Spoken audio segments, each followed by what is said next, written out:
Hello বন্ধুরা, আমি মাম্পি আর মাম্পি রন্ধনশালায় জানাই তোমাদের সকলকে স্বাগত। আশা করি তোমরা সকলে খুব ভালো আছো আর আমিও খুব ভালো আছি।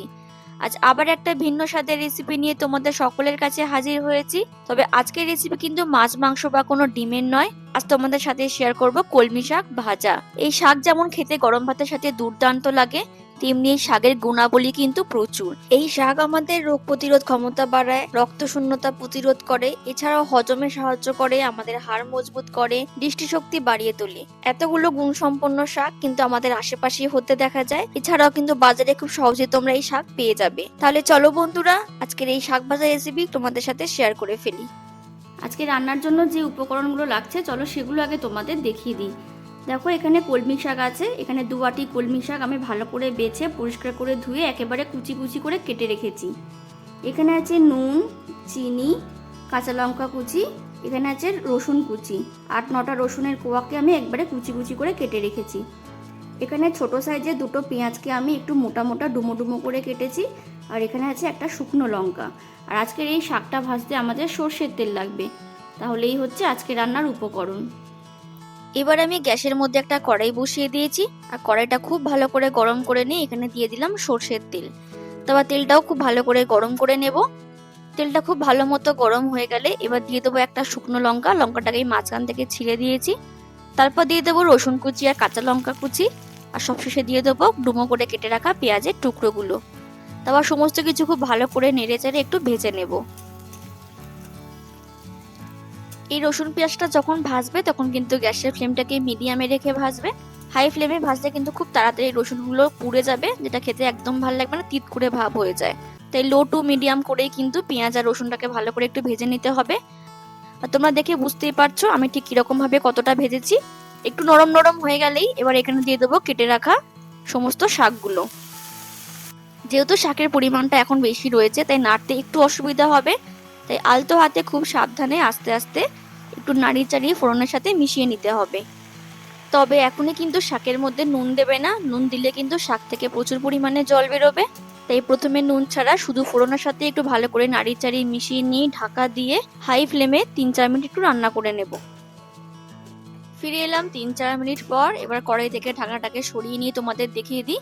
দেখো, শাকটা কিন্তু আগের থেকে অনেকটা পরিমাণে কমতে শুরু করে দিয়েছে আর মজে গেছে। শাক থেকে কিন্তু এমনি জল বেরোয়, সেই জলেই কিন্তু শাকটা খুব ভালোভাবে মজে যায়। ভালো করে নাড়িয়ে চাড়িয়ে দিচ্ছি যাতে না তলার শাকগুলো পুড়ে গিয়ে বা কড়াতে লেগে যায়। এবার আমি এখানে দিয়ে দেবো স্বাদ মতো নুন। নুনটা দিয়ে খুব ভালো করে শাকের সাথে একটু নাড়িয়ে চাড়িয়ে মিশিয়ে নিতে হবে। সমস্ত শাকের সাথে নুনটা ভালো করে মেশানো হয়ে গেলে এবার ঢাকা দিয়ে আরো 3-4 মিনিটের জন্য একটু লো ফ্লেমে রান্না করে নেব। এইভাবে ঢাকাতে ঢাকাতে রান্না করলে যে কোনো শাক কিন্তু খুব ভালোভাবে মজে যায়। যে কোনো শাক রেসিপিতে কিন্তু একটু ঢাকা দিয়ে মিডিয়াম ফ্লেমে অল্প আঁচে রান্না করে নিতে হয়। আরো 3-4 মিনিট পর আমি কড়ার থেকে ঢাকনাটাকে সরিয়ে নিয়ে ভালো করে শাকটাকে একটু নাড়িয়ে দেবো। আর খুন্তির মাথা দিয়ে দেখো শাকটাকে ঠিক এইরকম ভাবে একটু ঘেটে ঘেটে দেবো।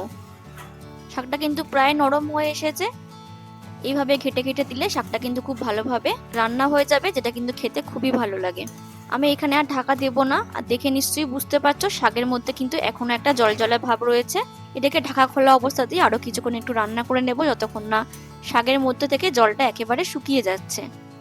আমি আরো 2 মিনিটের মতো সময় নিয়ে শাকটা খুব ভালো করে একটু ভেজে নিয়েছি। আর তোমরা দেখো, দেখে নিশ্চয়ই বুঝতে পারছো শাকটা কিন্তু একদম ঘেটে গেছে, খুব ভালোভাবে কিন্তু ভাজাও হয়েছে, নরমও হয়ে গেছে। কলমি শাক কিন্তু এমনি অন্যান্য শাকের থেকে একটু নরম হয়। এবার আমি এখানে দিয়ে দেবো সামান্য একটুখানি চিনি। চিনিটা অবশ্যই দিও, চিনিটা দিলে কিন্তু খেতে ভালো লাগে। চিনিটা দিয়ে খুব ভালো করে শাকের সাথে নাড়িয়ে চাড়িয়ে মিশিয়ে নিচ্ছি। তারপর আমি এখানে আরো 1 মিনিটের মতো একটু শাকটা ভেজে নেব, যাতে চিনিটা খুব ভালোভাবে শাকের মধ্যে মিশে যায়। আমাদের রান্না কিন্তু প্রায় শেষের পথে। আর এইদিকে আমি 1 মিনিট সময় নিয়ে ভালো করে চিনিটা শাকের সাথে মিশিয়ে নিয়েছি। খুব ভালোভাবে কিন্তু শাকটা ভাজা হয়ে গেছে, দারুণ সুন্দর কিন্তু একটা গন্ধ বেরিয়েছে। এবার এটাকে আমি নামিয়ে নিয়ে গরম গরম ভাতের সাথে পরিবেশন করব। তাহলে চলো বন্ধুরা, তোমাদের আমি এটাকে ঝটপট পরিবেশন করে দেখিয়ে দিই। তাহলে বন্ধুরা, এই ছিল আমার আজকের রেসিপি কলমি শাক ভাজা, যেটা গরম ভাতের সাথে খেতে কিন্তু সত্যি দারুণ লাগে। যারা খেয়েছো তারা তো জানোই, আর যারা এখনো এই শাক ট্রাই করোনি তারা কিন্তু একবার এরকম ভাবে ভেজে গরম গরম ভাতের সাথে খেয়ে দেখো। তাহলে বন্ধুরা, আমার আজকের এই কলমি শাক ভাজার রেসিপি তোমাদের কেমন লাগলো প্লিজ কমেন্ট করে জানিও।